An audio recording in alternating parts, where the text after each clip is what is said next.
Russia کے بیچ کوئی پیس deal یا سیز فائر کرانے میں کامیاب ہوتے ہیں اور وہ واقعی ہی دیرپا ثابت ہوتا ہے، تو پھر امکان ہے کہ یورپین دیشوں کا یہ جو نوبل پیس پرائز ہے وہ ٹرمپ کو مل جائے، کیونکہ یوکرین اور روس کی جنگ یہ یورپ کی سب سے بڑی سردردی ہے، اور اس جنگ میں of course Ukraine western world کی ڈارلنگ ہے، اور اگر اس کو کوئی راحت مل جاتی ہے، اس کو کوئی ریلیف مل جاتا ہے، تو پھر بھلے سے پاکستان، اسرائیل، آذربائیجان، کمبوڈیا جو مرضی کہتے پھریں، ان کی باتوں کو برٹش بھی نہیں سنیں گے، اور سویڈش جو ہے نوبل کمیٹی بھی نہیں سنے گی۔ اگر کوئی سن سکتا ہے کوئی آرگومنٹ سویڈش کی جو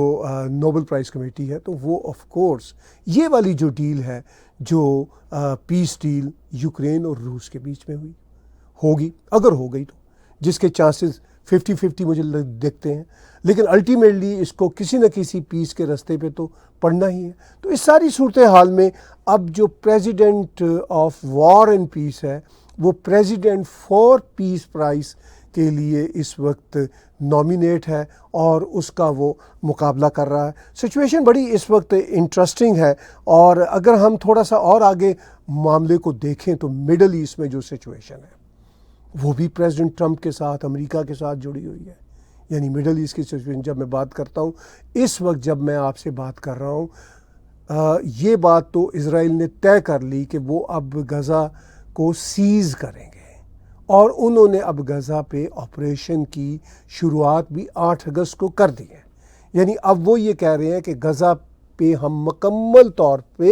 قبضہ کریں گے، پھر اس کے بعد دیکھیں گے ہم نے غزہ کا کیا کرنا ہے۔ اب غزہ کے کوئی 1.5-2 ملین جو لوگ ہیں، جو بالٹیاں لے لے کے بیچارے دال اکٹھی کرنے کے لیے اور روٹی لینے کے لیے اکٹھے ہو رہے ہیں، ان سب کو اب غزہ سے باہر کیا جائے گا۔ جب وہ غزہ سے باہر ہوں گے تو پھر یہاں پہ یعنی غزہ میں یا تو نئی سیٹلمنٹس بنے گی اسرائیل کی، یا پھر پریزیڈنٹ ٹرمپ کا ایک ریزورٹ بنے گا۔ اور پریزیڈنٹ ٹرمپ نے یہ بات کہی ہے کہ کینیڈا بھی اگر پیلسٹائن کو الگ سے دیش ماننا چاہے، اور فرانس بھی، جرمنی بھی، یو کے بھی، میں اس بات کی پرواہ نہیں کرتا۔ جے ڈی وینس نے آج ہی کہا ہے کہ ہم یو این او میں اس کی مخالفت کریں گے۔ اور پریزیڈنٹ ٹرمپ سے جب پوچھا گیا کہ نتن یاہو کا پلان ہے قبضہ کرنے کا، تو انہوں نے کہا مجھے اس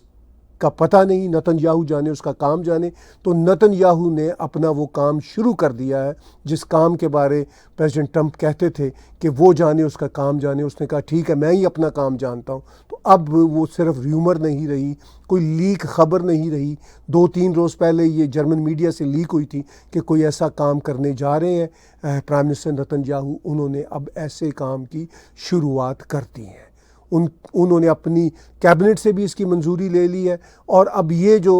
غزہ جس پہ بم گرنے کی، شہر اجڑنے کی آپ تصویریں دیکھ رہے ہیں، تو یہ اب مکمل طور پر اسرائیل کے قبضے میں آئے گا۔ اور اس کے پیچھے بھی وار اینڈ پیس کے پریزیڈنٹ جناب ڈونلڈ ٹرمپ ہیں۔ تو ڈونلڈ ٹرمپ کے آ جانے کے بعد نتن یاہو کو تقویت ملی، اور میں ہر بار کہتا ہوں کہ میں بہت اسرائیل کے حق میں ہوں، اسرائیل کے جو رائٹس ٹو ایگزسٹ ہے میں اس کے حق میں ہوں۔ حماس کا خاتمہ کیا، آلموسٹ حزب اللہ کا آلموسٹ خاتمہ کیا، یہ نتن یاہو کے اچھے سٹیپس ہیں۔ نتن یاہو بہت ڈٹرمنٹ پرائم منسٹر ہیں، ان کی بہت ساری باتیں قابل ستائش ہیں، مگر ان کی جو انٹرنل پالیٹکس ہے وہ اسرائیل کے لوگ جانے، نتن یاہو جانے، ان کی اپوزیشن پارٹیاں جانے، مگر جو عام انوسینٹ بچے ہیں جو بیچارے خوراک نہ ملنے کی خاطر مر رہے ہیں، وہ ایک بہت بڑا مسئلہ ہے، وہ کنسرن ہے جس سے میں کسی صورت بھی ایگری نہیں کرتا۔ اس سلسلے میں اسرائیل کو ہر صورت اقدامات اٹھانے چاہیے، اور لوگوں کو جو عام فلسطینی ہیں ان کو جو زندگی کی جو ریلیف ہے وہ ملنا چاہیے۔ اب مل پائے گا یا نہیں مل پائے گا، اب تو یہ معاملہ ہے کہ جو ان کے ٹوٹے اجڑے ہوئے گھر ہیں، جو اپارٹمنٹ بلڈنگز ہیں، ان کو مزید ڈھا دیا جائے گا،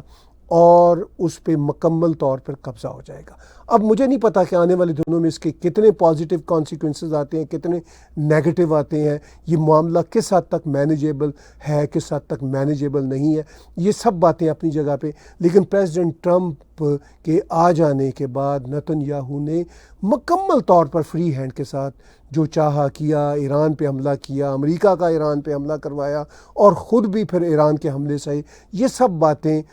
ہم نے ابھی چند ہفتوں بلکہ چند مہینوں کے دوران دیکھیں۔ تو انہی ہفتوں مہینوں میں جو ہم نے دنیا میں وار اینڈ پیس کے جو منظر دیکھے ہیں وہ واقعی لیو ٹالسٹائے کی جو کتاب ہے، جو ان کا ناول ہے وار اینڈ پیس، اس کی یاد دلاتے ہیں۔ اور اب اسی ناول کے ٹائٹل پہ میں یہ سوچتا ہوں کہ وار اینڈ پیس جو ہے وہ صرف ناول نہیں بلکہ president of war and peace بھی ہیں، جو خود کو پریزیڈنٹ آف پیس کہلاتے ہیں۔ اور آذربائیجان کا میڈیا آج ہی لکھ رہا تھا، اور ایون آرمینیا کا بھی، کہ اس میں کوئی شک والی بات نہیں کہ ٹرمپ پریزیڈنٹ آف پیس ہے۔ اب مجھے نہیں پتا کہ اس پہ مجھے کتنا شک کرنا چاہیے یا نہیں کرنا چاہیے، لیکن ایک بات پہ میں شک نہیں کروں گا کہ اگر کوئی پیس کا نوبل پرائز ملنا چاہیے تو وہ اسٹیو وٹکاف کو ملنا چاہیے، جو در بدر پھر رہے ہیں، دیش دیش پھر رہے ہیں اور صلح کروانے کی کوششیں کر رہے ہیں۔ تو ہو سکتا ہے یونائٹڈ اسٹیٹ کے اگلے پریزیڈنٹ بھی اسٹیو وٹکاف ہوں، کیونکہ جس طرح کا میڈل خود سے اپنے گلے میں ڈالا ہوا ہے پریزیڈنٹ ٹرمپ نے پریزیڈنٹ آف پیس کا، پیس کی جو ڈیل ہے اس کے لیے جو کام کر رہے ہیں وہ اسٹیو وٹکاف کر رہے ہیں، اس میں کوئی شک والی بات نہیں۔ تو آنے والے دنوں میں پتہ چلے گا کہ نوبل پرائز پیس کا کس کو ملتا ہے، کون پیس کروانے میں کامیاب ہوتا ہے اور کون